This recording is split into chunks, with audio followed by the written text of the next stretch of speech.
Hi, Ed here from keywordspeopleuse.com, and I've got an exclusive time-limited offer for you. If you book a product demo with Keywords People Use, I'll give you a free 7-day trial of our standard plan, which allows you access to our new content optimization tool. This tool hooks into your Google Search Console data so we can find all the keywords you're ranking for and what pages are ranking. We then crawl your site content and use advanced machine learning techniques like embeddings and cosine similarity to find you content optimization opportunities that will quickly boost your impressions and clicks from Google. This new feature in Keywords People Use is already showing results for people using it. Don't miss out on the opportunity of a 7-day free trial. Just go to keywordspeopleuse.com/demo to book your slot.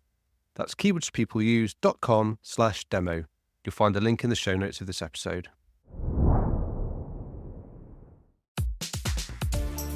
Hello and welcome to SEO is Not That Hard. I'm your host Ed Dawson, the founder of the SEO intelligence platform keywordspeopleuse.com, where we help you discover the questions people ask online and then how to optimize your content to build traffic and authority. I've been in SEO and online marketing for over 20 years, and I'm here to share the wealth of knowledge, hints and tips I've amassed over that time. Hello and welcome to the latest episode of SEO is Not That Hard. It's me, Ed Dawson, here hosting as usual. And today I'm asking the question, is Parasite SEO dead? So Google have recently, past week or two, been doing some major updates when it comes to the threatened sort of spam policy they've had around site reputation abuse, which they they clarified and first sort of started talking about taking action on this earlier this year, probably around sort of March, May time, somewhere between early springtime this year.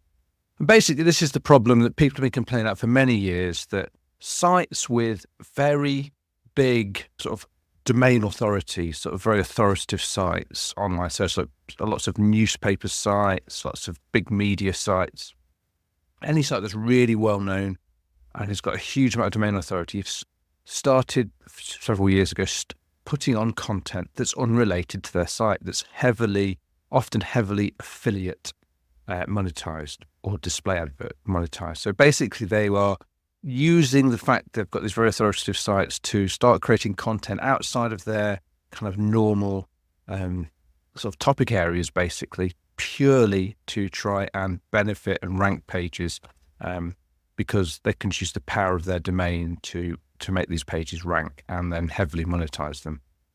Well-known examples, probably the most well-known example is probably Forbes. So Forbes, obviously, a very old publishing company, with a very rich history in terms of what they did originally. Became very big online, started pumping out lots of content that's not really at all related to what their core mission and core website was originally, but just that they were so authoritative they could put anything on there and it would rank.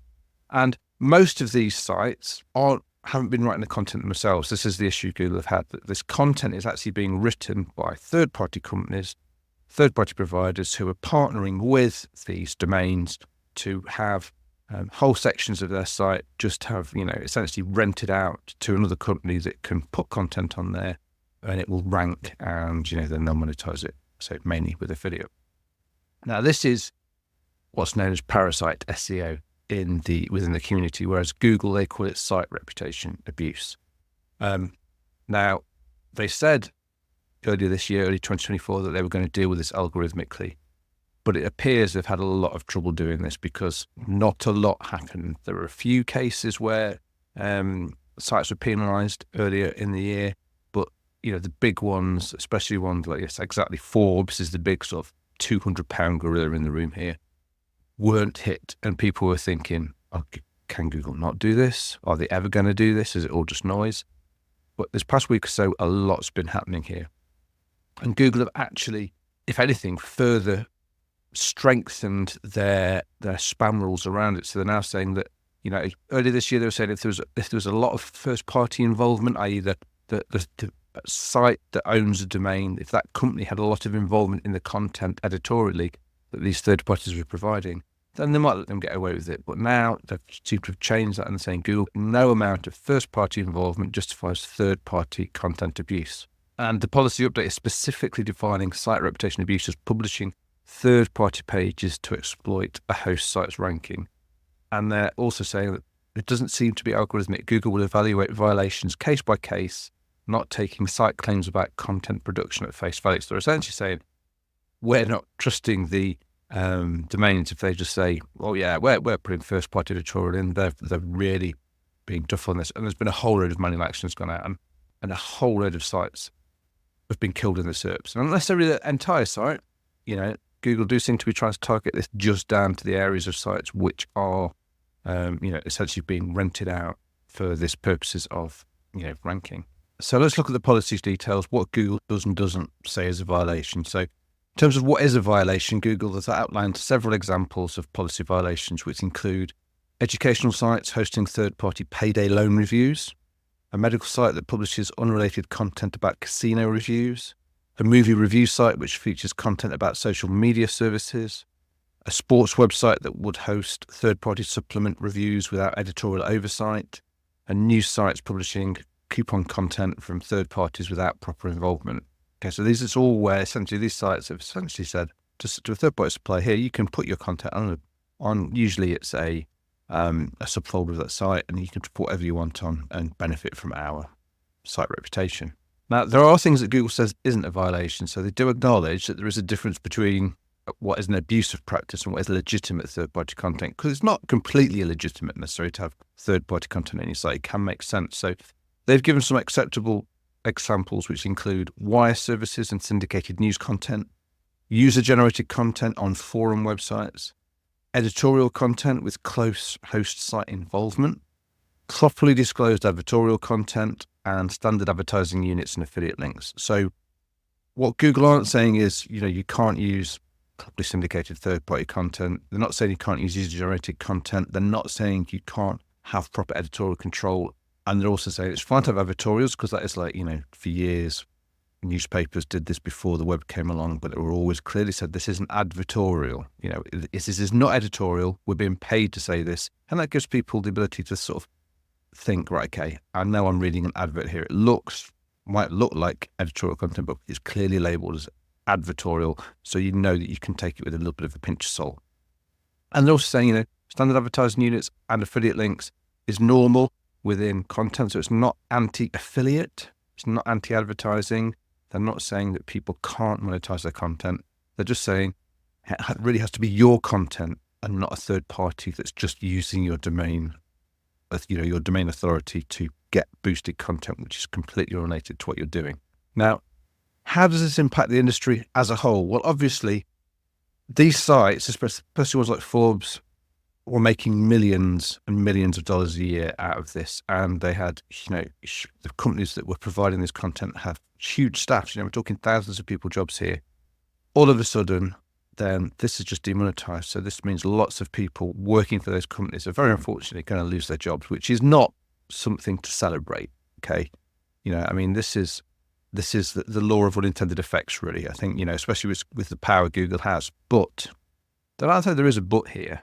It does open up to the wider community the ability to provide a different viewpoint, to provide content that is, a smaller site writing about the same kind of topics that were being sort of gobbled up by these Parasite SEO sites, means that there's actually brings back the opportunity for smaller publishers again, and publishers that have domain expertise and specialisms in these areas, rather than just some of the content that was being put out there on these sites, on Parasite sites, was pretty poor. It was pretty cookie cutter. There wasn't necessarily really amazing content or amazing in-depth reviews of things or points of view that gave people real insights into the topics. It's bad for these people employed. I don't feel so bad for the big companies. They'll weather it. It's the employees I feel bad for. But I think it does open up a much wider opportunity within the web publishing industry as a whole. And that's from small sites to medium sites to even the bigger sites to do it better. I don't think Google's saying to these sites you can't publish on these topics, but I think they're just saying it's got to be editorial and not just a money grab, essentially. So yeah, it's interesting. There's a lot changing. I think it does open it up for the smaller publishers, which I know a lot of people listening to this are smaller publishers. So I think it is a positive for that. I think it is going to play out in the long run better for the web sphere. It's going to be better for web results. It's going to be better for end users in the long run. if everything isn't just being sucked up by a small number of sites using this domain authority. So back to the original question, is Parasite SEO dead? Well, I think if you're a big site, and if you're a known big site like Forbes, I think is pretty dead. I don't see how they're going to come back from this, because Google will obviously just keep killing them off if they do try it. So I think for the big sites like that, it probably is dead. When it comes to smaller sites, then the problem Google have is, it's clear at the moment they haven't got an algorithmic way of doing this. So they are doing it manually. So they're having to sort of knock sites out manually as they come up, as they discover them. So there's obviously an awful lot of scope out there with the pure number of websites there are for it still to be done at a smaller scale with sort of smaller sites. So while it's definitely been mortally wounded completely, but it's definitely had a significant wound in many respects, I think, but it could still happen on small sites. I'm sure you'll probably still see Parasite SEO courses out there from people who are saying, oh, you just need to find smaller sites. But I think Google will probably start knocking them out. Anything that gets popular, anything that gets big, they will knock out. So as a long-term play, a stable play where you are looking for long-term growth and sustainable growth, I think it's going to be very, very difficult now. I think this probably will signal a shift back to more individual publishers, which is only a good thing. I think the more voices we've got out there, the better. The more that people feel that they've got a chance with their content, and that these big behemoths aren't just going to suck all that sort of web traffic up, I think is a good thing. So going to be an interesting space to watch. We'll just have to see what they do about forums next, because I think obviously there is still, who would benefit from this, probably at the moment it is the forums like Reddit, Quora, that are going to benefit from this in the short term. And that's not necessarily a good thing, because I think there is too much traffic going there, but we'll see where it goes next. So that's my thoughts. So, that's it for today. So until next time, keep optimizing, stay curious, and remember, SEO is not that hard when you understand the basics. Thanks for listening. It means a lot to me. This is where I get to remind you where you can connect with me and my SEO tools and services. You can find links to all the links I mentioned here in the show notes. Just remember, with all these places where I use my name, the Ed is spelled with 2 Ds. You can find me on LinkedIn and Blue Sky. Just search for Ed Dawson on both. You can record a voice question to get answered on the podcast. The link is in the show notes. You can try our SEO intelligence platform, Keywords People Use, at keywordspeopleuse.com, where we can help you discover the questions and keywords people are asking online, cluster those questions and keywords into related groups so you know what content you need to build topical authority, and finally, connect your Google Search Console account for your sites so we can crawl and understand your actual content, find what keywords you rank for, and then help you optimize and continually refine your content for targeted, personalized advice to keep your traffic growing. If you're interested in learning more about me personally or looking for dedicated consulting advice, then visit www.eddawson.com. Bye for now, and see you in the next episode of SEO is Not That Hard.